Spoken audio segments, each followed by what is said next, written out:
오늘 본문에서 예수님은 천국을 겨자씨와 누룩 같다고 말씀하십니다.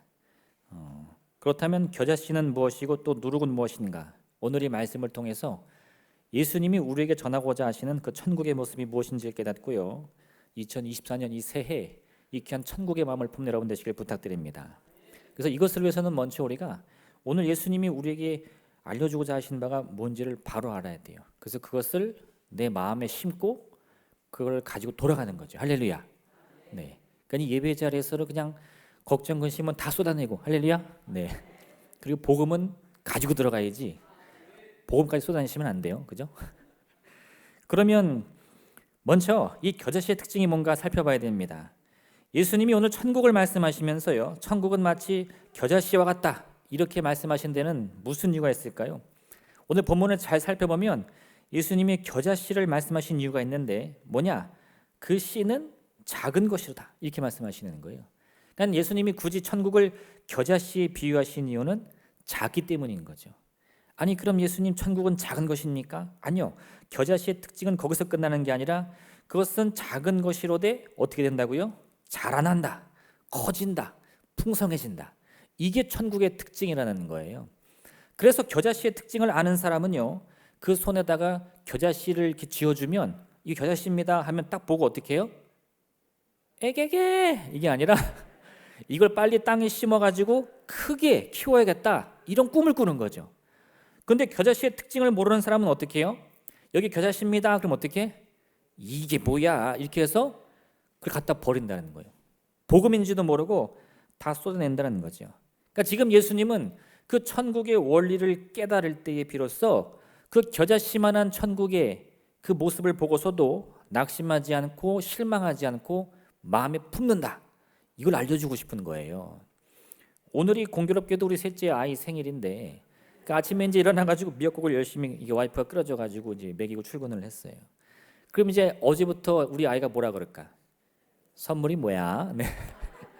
근데 제가 아침에 일어나가지고 겨자씨를 이렇게 한 주머니에서 얘다 그럼 어떻게 될까요? 뭐 전쟁이지 그냥. 너 죽고 나 죽자. 네. 1년에 한 번 기다렸는데 그런 걸 선물이라고.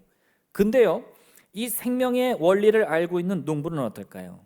그 씨앗을 주면 그것을 냈다 집어던지는 게 아니라 그 씨앗으로 내가 얼마나 큰 결실을 맺을까 그 꿈을 꾼다는 거예요. 오늘 우리에게 필요한 것은요, 다른 게 아닙니다. 하나님 그 천국이 그대로 내 인생에 꽉 오게 해주세요. 뭐 그럴 수도 있지만 그거 안 된다고 실망하지 말라는 거예요. 마치 하나님이 겨자씨 하나를 내 손에 쥐어주며 얘다 할 때 어떻게 해요? 에게게 하는 게 아니라 이걸 어떻게 내 마음에 품고 자라게 해서 내가 2024년 풍성한 결실을 맺을까 그 꿈을 꾸라는 거죠.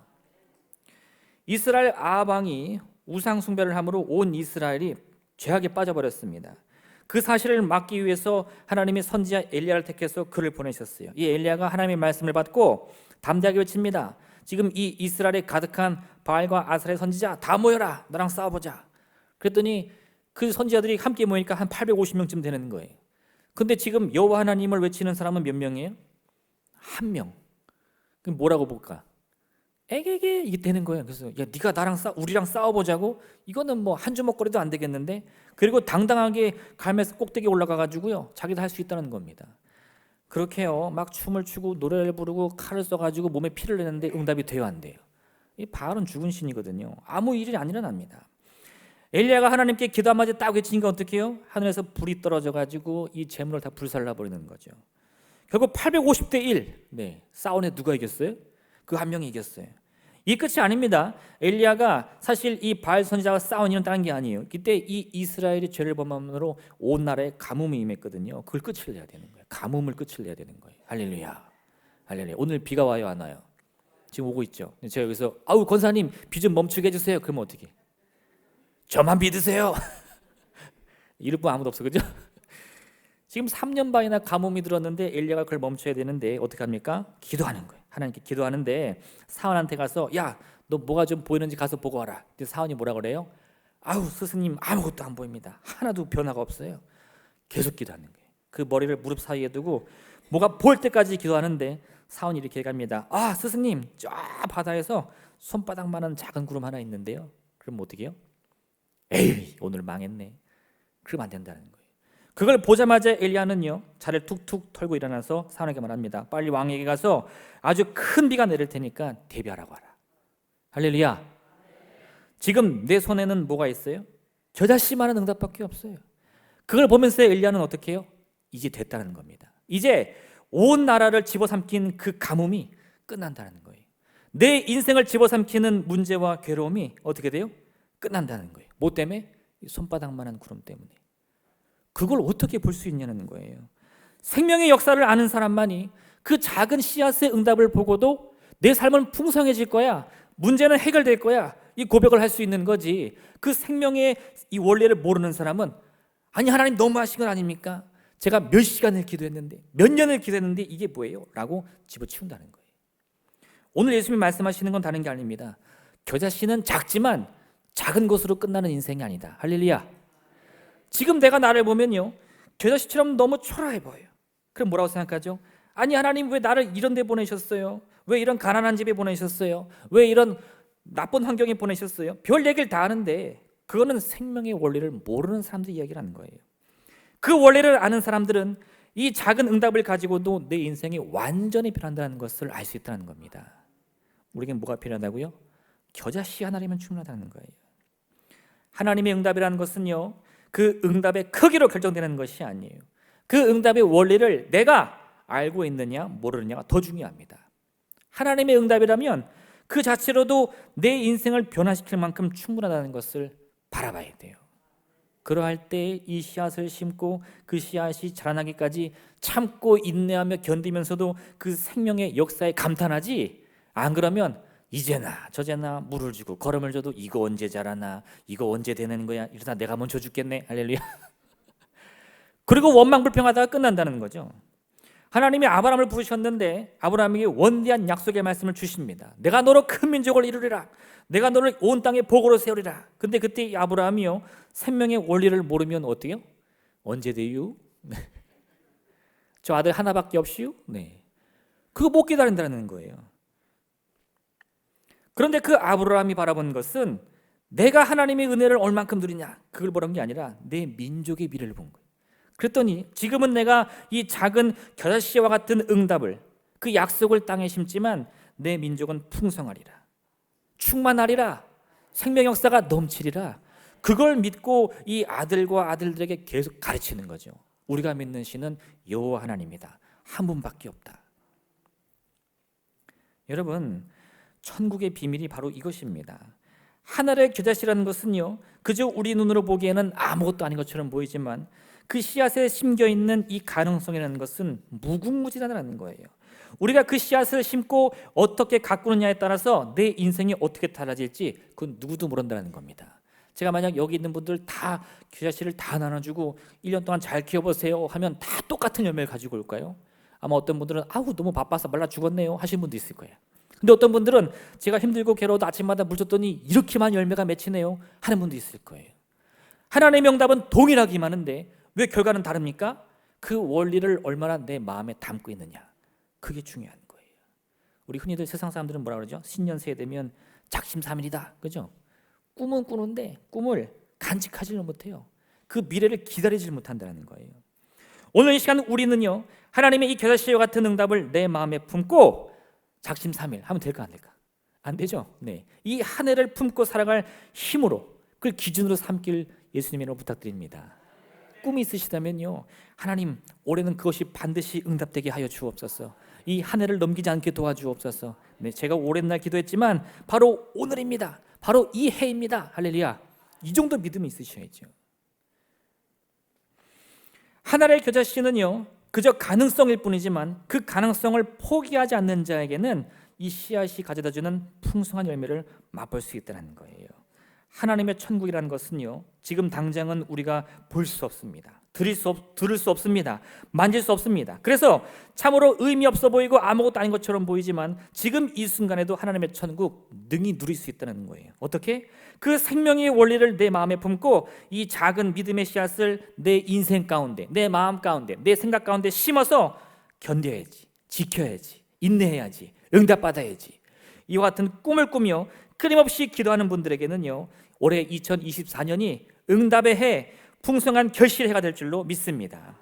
잠언 4장 20절 이같이 말씀하는데 무릇 지킬 만한 것보다 더욱 내 마음을 지키라. 생명의 근원이 이에서 남이니라. 올 한 해 우리가 지켜야 할 것은 무엇입니까?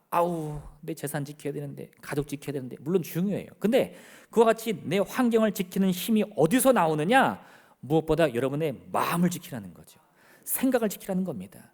우리 생각이 흔들리면 이 전체가 흔들리는 거예요. 지금 뭐 뉴스 보니까 일본에서 지진 난다고 난리 나는데, 그 일본이 어떤 나라입니까? 경제대국이에요. 뭐 전 세계에서 일본 무시한 나라는 한국밖에 없다 그러는데 이게 틀린 말이 아니에요. 비교해 보면 우리나라보다 경제도 3배는 크고 인구도 3배는 많아요. 어마어마하게 큰 나라입니다. 근데 그런 나라도요, 한번 땅이 에치 하면 어떻게 돼? 난리 나는 거예요. 정말 우리 인간이 대단한 것 같은데 그 한번 꿈틀대니까 사람들이 다 죽어나가는 거죠. 기초가 흔들리면요, 다 소용없어요. 내가 누리고 있는 이 모든 것들, 물질이든 권세든 가족이든 환경이든 다 무너지는 겁니다. 근데 그게 뭐라고 말한다고요? 성경은 생각이라는 거죠. 우리 마음이라는 거예요. 겨자씨를 바라보면서 우리 마음에 이미 낙심이 들어가면 그 지진다는 거예요. 인생이 지진다는 거예요. 그 가운데도 우리가 그 생명의 원리를 알면서 굳건히 버티면요, 그 겨자씨와 같은 믿음이 내 인생의 반석이 되어준다는 거죠. 세상은 요동치는데 나만 안 흔들린다는 거예요. 이 귀한 능력을 함께 체험하시길 부탁드립니다. 두 번째, 그럼 누룩은 뭐냐? 누룩의 특징은요, 커진다는 거예요. 밀가루 반죽 속에 넣어서 같이 이렇게 반죽을 해서 빵을 구우면 빵이 훅 커진다는 거죠. 제 아내가 가끔 빵을 굽는데 반죽하는 걸 보면은 이렇게 반죽해서 조금씩 띈 다음에 손가락만하게 이렇게 돌돌돌돌돌 말아요. 그럼 요만하게 나오거든요. 그거를 이렇게 놓고 오븐에다 놓고 딱 돌리면 어떻게 돼? 훅 커지네, 이 말. 너무 신기해요. 그 처음에는 요만한 이 쟁반 위에다가 반죽을 넣었는데 여기 하나 넣고 여기 하나 넣고 멀찌감치 넣더라고요. 그래서 제가 이게 다닥다닥 해가지고 이게 구우면 한꺼번에 많이 구울 수 있잖아. 그랬더니 그럼 어떻게 돼요? 빵이 덩어리로 나온다는 거예요. 이만하게. 큰일 날 소리 하고 있어요. 그 누룩의 그 특징을 아는 사람들은 요만한 반죽을 이렇게 해가지고 멀찌감치 해서 구워요. 그럼 빵이 커지니까. 마찬가지입니다. 천국의 원리도요, 그런 누룩의 원리와 같이 그 작은 누룩을 내 인생 가운데 심으면 내 인생이 이렇게 부푼다는 거예요. 좀 모여봐. 우리 자리도 많은데 모여봐. 아니야, 내 인생은 풍성해질 거야. 나는 훨씬 커질 거야. 그 누구만 할 수 있다고요? 그 누룩의 원리를 알아서 마음에 심은 사람들. 근데 예수님이 한 번은 이런 말씀하신 적이 있어요. 바리새인과 사두개인의 누룩을 조심하라. 무슨 말씀입니까? 바리새인과 이 사두개인의 그 오염된 생각들, 그들이 가고 있는 이 잘못된 길을 빠져들면 그것이 처음엔 아무것도 아닌 것처럼 보이지만 그 작은 죄악의 생각들이 온 우리의 생각과 마음을 지배하면서 우리의 인생도 망한다는 거예요. 성경 보니까요, 이스라엘 백성이 여리고를 정복했을 때 그들은 이 승리의 기쁨에 도취되어 있는데 그 다음 아이성과의 전투에서 크게 패합니다. 그게 원인이 어딨나 찾아보니까 이 이스라엘 온 백성 중에 딱 한 사람, 아간이라는 사람이 죄를 지은 거예요. 그가 하나님의 말씀을 어기고 손대지 말라는 하나님의 물건에 손을 댄 거죠. 그랬더니 그 죄악이 이스라엘에 머무는 한 그들에게 승리는 없다는 거예요. 이게 무슨 말입니까? 죄는 한 사람이 졌는데 왜 우리가 다 고통받아야 되죠? 그런데 이게 죄의 원리라는 거죠. 그래서 우리가 이 죄를 무서워하는 이유가 거기 있잖아요. 지금 당장은 작은 것처럼 보이지만 그게 네 인생을 망칠 거야. 바늘 훔치면 어떻게 돼요? 소도둑 된다. 그렇게 우리도 말하잖아요. 사람들이 죄에 대해서는 이런 원리를 너무 잘 이해합니다. 그래가지고 이 아이들을 키울 때 조그만 아이들이 조금만 잘못해도 너 큰일 나, 너 그러면 안 돼, 난리 치는데요. 문제는 뭐냐? 그걸 거꾸로 생각할 줄 모른다는 거예요. 왜? 죄의 원리도 그 작은 죄악이 우리 인생을 망치는 것처럼 천국의 원리 똑같다는 겁니다. 어떻게? 작은 믿음이 내 생각 속에 뿌리를 내리면 내 인생이 바뀌는데 뭐라고 생각하는 줄 아세요? 이걸로는 안 돼. 이걸로는 부족해. 하나님 더 주세요, 더 주세요. 지금은 안 돼요. 할렐루야. 그렇게 이미 나한테 하나님을 믿고 의지하며 인생을 바꿀 만한 그 믿음이 있는데 그걸 쓸 줄 모른다는 거예요. 여러분, 큰 믿음을 가져라. 이거는 말 그대로 정말 큰 믿음을 가져라, 이게 아닙니다. 무슨 뜻이냐? 그 믿음을 통해 우리의 생각, 우리의 말, 우리의 행동, 우리의 소망을 바꾸라는 뜻이에요. 믿음은 누룩 같은 겁니다. 누룩이 그렇게 해서 크게 부풀리니까 그럼 밀가루 필요 없네. 누룩을 막 반죽해서 구워버렸어. 그럼 이만한 빵이 나오나요? 빵이 안 돼요. 믿음 말씀 되니까 믿음만 크게 가지고 아무것도 안 한다? 그 아무것도 안 돼요. 믿음은 누룩입니다. 그 믿음을 내 인생에 심어서 내 인생과 반죽을 해야죠. 할렐루야. 표현이 좀 이상한데 반죽한다니까. 근데 그런 거예요. 누룩을 나한테 심어서 내 인생을 반죽해서 잘 오븐에 구워냈을 때 맛있는 빵과 같은 인생이 되는 거지. 믿음 말씀이 된다. 그리고 아무것도 안 해. 내 인생 아무것도 안 해. 말도 안 하고 생각도 안 해. 안 된다는 겁니다. 큰 믿음이라는 것은요, 그 믿음을 통해서 우리의 인생을 바꿀 수 있다는 거예요. 그래서 믿음은 눈으로 보기에는 겨자씨처럼 누룩처럼 작아 보이지만 그 믿음이 우리 전체 인생에 영향을 주는 거죠. 믿음을 가진 사람에게는요, 생각의 변화가 생깁니다. 안 된다는 생각이 사라지고 왠지 할 수 있을 것 같은 느낌이 드는 거예요. 믿음이 있는 사람은요, 말이 변해요. 아유, 그렇게 하지 마. 그거 아니야, 그거 아니야. 이런 생각 사라집니다. 무슨 말을 해도 용기를 주는 거예요. 생명을 살리는 말을 하는 거예요. 믿음 있는 사람은요, 행동이 바뀝니다. 자신이 있으니까 이 움츠러드는 모습이 없고요, 늘 당당한 모습으로 살아갈 수 있다는 거예요. 근데 가만 보면 저 사람은 가진 것도 아무것도 없는데 왜 맨날 자신감만 넘쳐? 뭐 때문에? 믿음 때문에. 그 누룩이 내 인생에 들어옴으로 말미암아 우리 인생이 바뀐다는 거죠. 누룩은요, 그 누룩만 가지고서는 음식을 못합니다. 요리할 수가 없어요. 누룩은 그 맛있는 반죽 안에 들어가서 그 빵을 부풀리는 역할을 해주는 거예요. 믿음이라는 것은요, 그 믿음을 통해 우리 인생을 바꿀 때 의미가 있는 거지, 저 믿음이 있습니다, 큰 믿음이 있습니다, 말만 해서는 아무 소용없다는 거예요. 믿음이 있으면요, 그 믿음 가지고 기도하면서 싸워야죠. 내 문제와 싸우고 내 질병과 싸우고 내 슬픔과 싸워야죠. 믿음 있는데 왜 가족과 싸우고 이웃과 싸웁니까? 할렐루야. 그 잘못된 거예요. 가인이 동생 아벨을 미워하는 마음이 들어갔습니다. 그때 하나님이 이렇게 말씀하시는데, 여호와께서 가인에게 이르시되 내가 분하여 함은 어찌 됨이며 안색이 변함은 어찌 됨이냐. 내가 선을 행하면 어찌 낯을 들지 못하겠느냐. 선을 행하지 아니하면 죄가 문에 엎드려 있느니라. 죄가 너를 원하나 너는 죄를 다스릴지니라. 지금 어떤 상황입니까? 가인이 아벨을 미워해서 막 분노가 치밀어 오르니까 하나님이 경고를 주시는데, 야, 지금 너 정신 똑바로 차려야 돼. 죄가 네 문 앞에서 네 틈을 노리고 있어 말하는 거예요. 그럼 이 죄가 어떻게 보이세요? 고양이처럼 귀여워 보이시나요? 우는 사자와 같이 무섭게 느껴지시나요? 그래야 정상인데, 근데 생각해 보세요. 그 사자와 같이 무시무시한 죄가 왜 문 앞에서 가만히 웅크려 기다리고 있습니까? 죄도 혼자서는 아무것도 못한다는 거예요. 죄가 죄네? 그건 아무 의미 없어요. 근데 너 죄 지었지? 이거는 심각한 문제입니다. 무슨 뜻인지 아시겠어요? 죄가 뭔지 아는 건 아무 의미 없어요. 그 죄를 내가 행할 때 문제가 생기는 거예요. 지금 죄는요, 그런 기회를 엿보는 겁니다. 죄는 죄로서 존재할 수 없어요. 그 죄가 내 인생에 쳐들어와서 나를 덮쳐서 내 말을, 내 생각을, 내 행동을 지배할 때 문제가 터지는 거지. 그 죄가 아무리 저 옆에서 으르렁거리면서 나를 노려봐도요, 내가 문을 꽉 걸어 닫아놓으면 아무 쓸모 없어요. 근데 그런 무서운 모습에 지레 겁먹고 먼저 마음의 문을 열어주는 우리가 문제가 있다 이겁니다. 하나님 지금 그 경고해 주시는 거거든요. 중풍병에 걸린 사람이 있었어요. 그 친구들이 보니까 그 인생이 너무 안타까워서 소문에 듣던 나사렛 예수를 찾아가기로 합니다. 그래서 예수님이 계시다는 곳에 이 친구를 침대째 들쳐업고 갔는데, 그러니까 이미 주변에 사람들이 너무 많이 모여가지고 어떻게 뚫고 들어갈 수가 없는 거예요. 나 하나라면 어떻게든 가겠는데 이 침대를 가져가려니까 사람들이 비켜주지도 않고 내 얘기 듣지도 않고 답답한 거예요. 그럼 어떻게 됩니까? 그래서 친구들이 어떻게 했죠?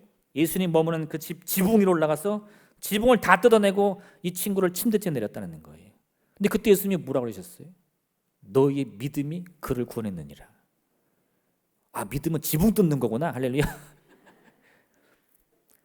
믿음만으로는 아무것도 안 돼요. 그 밖에서 낫겠지 아무 일 안 일어납니다. 그 믿음을 갖기 때문에 어떻게 해서든 이 친구가 예수님 앞에만 가면 낫는다, 그 생각을 가졌을 때에 무슨 짓이든 해보자, 지붕이라도 뜯어내보자, 행동으로 했더니 역사가 생기는 거예요. 그게 누룩입니다. 그 친구들 마음속에 누룩이 있으니까 이 아픈 친구가 고침을 받은 거예요. 여러분, 믿음이라는 것은요, 하나의 실체여야 돼요. 내 말로써, 내 행동으로써 나타나야 됩니다. 그럼 믿음의 말은 뭐예요? 믿음의 행동은 뭐예요? 그걸 한마디로 욕하면 이거예요. 생명을 살리는 일을 해라. 다른 거 없습니다. 내 생명을 살리고 내 가족의 생명을 살리면 되는 거예요. 아, 몸이 너무 아파요. 저 죽겠어요. 아니요, 여러분, 안 죽어요. 왜? 믿음이 있으면 그 누룩이 빵을 부풀리듯 내 인생을 부풀려 살릴 테니까. 마태복음 21장 28절 31절 말씀입니다. 그러나 너희 생각에는 어떠하냐? 어떤 사람에게 두 아들이 있는데 맏아들에게 가서 이르되 예 오늘 포도원에 가서 일하라 하니 대답하여 이르되 아버지 가겠나이다 하더니 가지 아니하고 둘째 아들에게 가서 또 그와 같이 말하니 대답하여 이르되 실소이다 하였다가 그 후에 뉘우치고 갔으니 그 둘 중에 누가 아버지의 뜻대로 하였느냐? 대답은요? 둘째죠.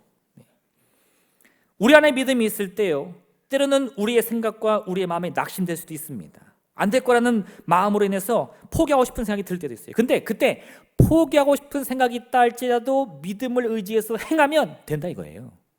고렵지 않잖아요. 할렐루야. 고렵지 않잖아요. 할 수 있잖아요.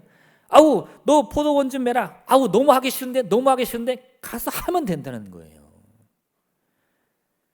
누룩이 우리 안에 들어올 때 우리 인생은 그저 요만한 반죽으로 남지 않습니다. 그 누룩의 힘을 의지해서 크게 부풀려지는 거예요.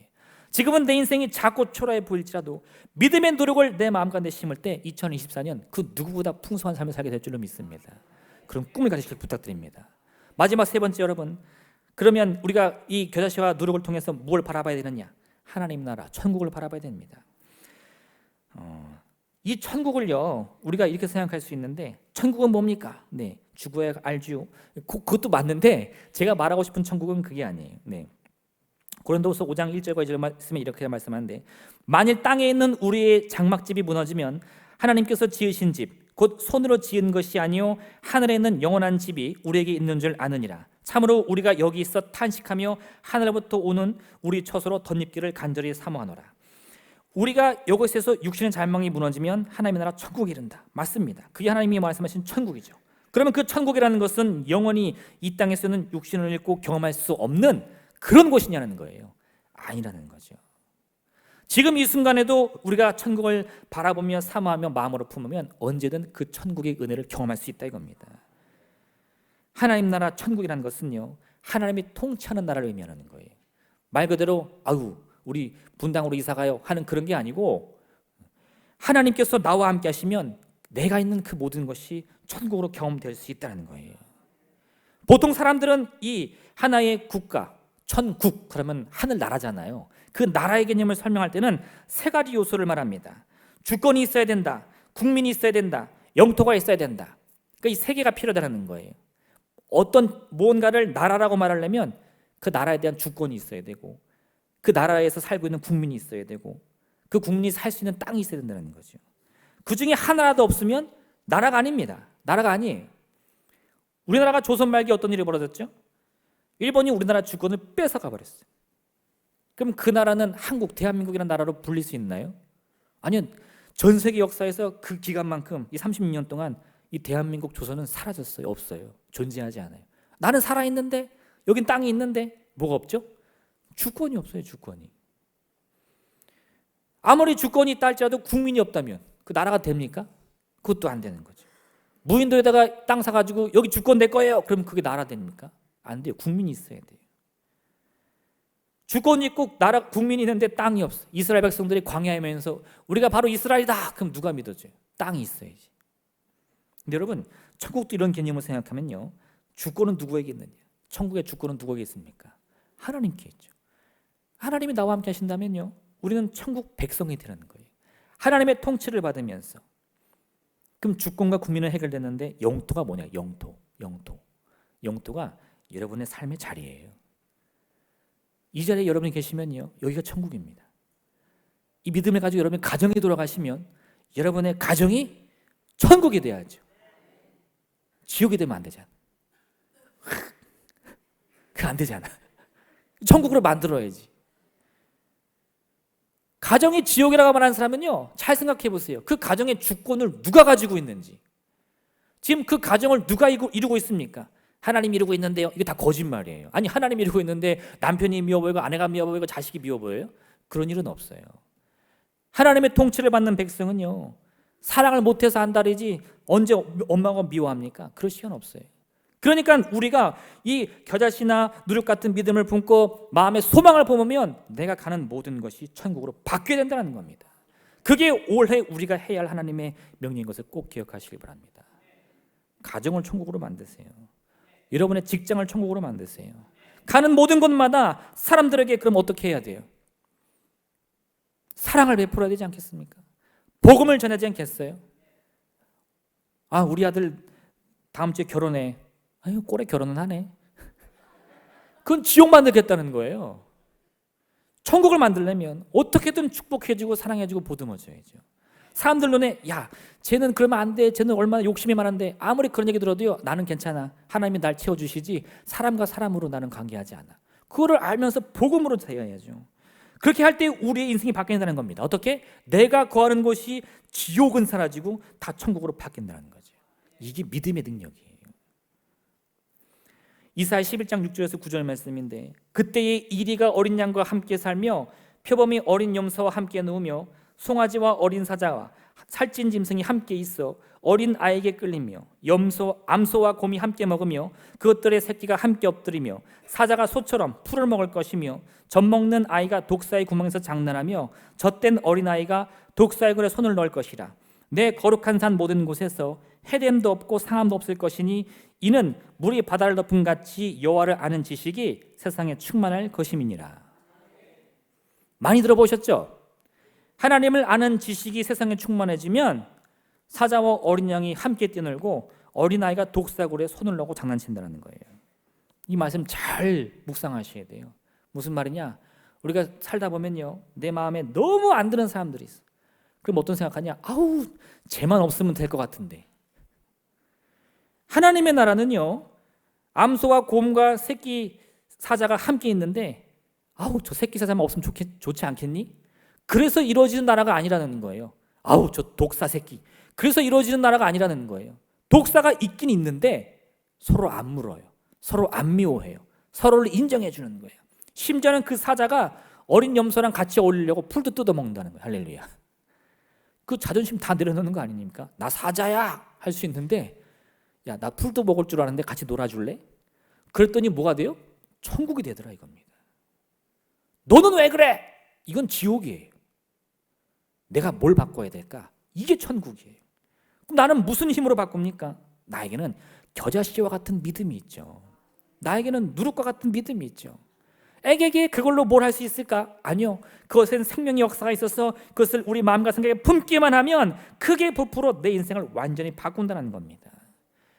우리의 변화가 곧 내 인생의 변화여 가정의 변화인 줄로 믿습니다. 지금 여러분이 거하는 곳에 문제가 가득합니까? 괴로움이 가득합니까? 언제 그 슬픔이 끝날지 알고 싶습니까? 내가 변하면 돼요. 그럼 언제든 우리는 내가 거하는 곳마다 하나님의 천국으로 바꿀 수 있는 겁니다.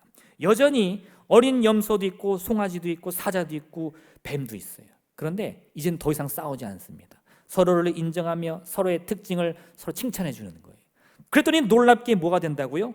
해도 없고 상함도 없더라. 여러분, 2024년 이 놀라운 변화가 여러분의 삶에 가득하기를 부탁드립니다. 이를 위해 그 무엇보다 지금 나에게는요, 아무 가진 것이 없어 보이고 너무 초라해 보일지라도 이 겨자씨와 누룩 같은 믿음이 있다는 사실을 꼭 기억하시길 바랍니다. 그러면 충분해요. 더 많이 필요한 게 아니에요. 양이 부족해서 우리 인생이 안 바뀌는 게 아니라 내가 그 믿음을 쓸 줄 모르기 때문에 아직 사용 못하는 거예요. 여러분, 성경을 통해서 믿음 사용법, 할렐루야, 뭐라고요? 믿음 사용법. 그러면 잘 익히시면 돼요. 네. 그 요리할 때도 그렇잖아요. 이 레시피대로 잘 넣어가지고 잘 해야지. 그 조금만 순서를 바꾸던가 양을 바꾸니까 영 엉망되더라고요. 네. 저는 야채에도 굽는 순서가 있다는 걸 처음 알았어요. 막 불에다 넣고 한꺼번에 볶으면 되는 줄 알았더니 뭐는 타고 뭐는 안 익고 난리가 나더라고요. 꾹떡떡 하시는데 아무것도 모르네. 저 아무것도 몰라요. 요리는 절대 안 되는데 마찬가지예요. 아무리 좋은 재료가 많아도 방법 모르면 엉망됩니다. 아무리 믿음이 있어도요, 쓸 줄 모르면 아무 소용이 없는 거예요. 하나님 믿음 주옵소서. 아니, 믿음이 있어요. 그럼 어떻게 해요? 그 믿음을 사용할 용기를 허락하여 주옵소서. 뭐라고 말한다고요? 성경은 우리의 생명의 근원은 너희의 마음에 있다.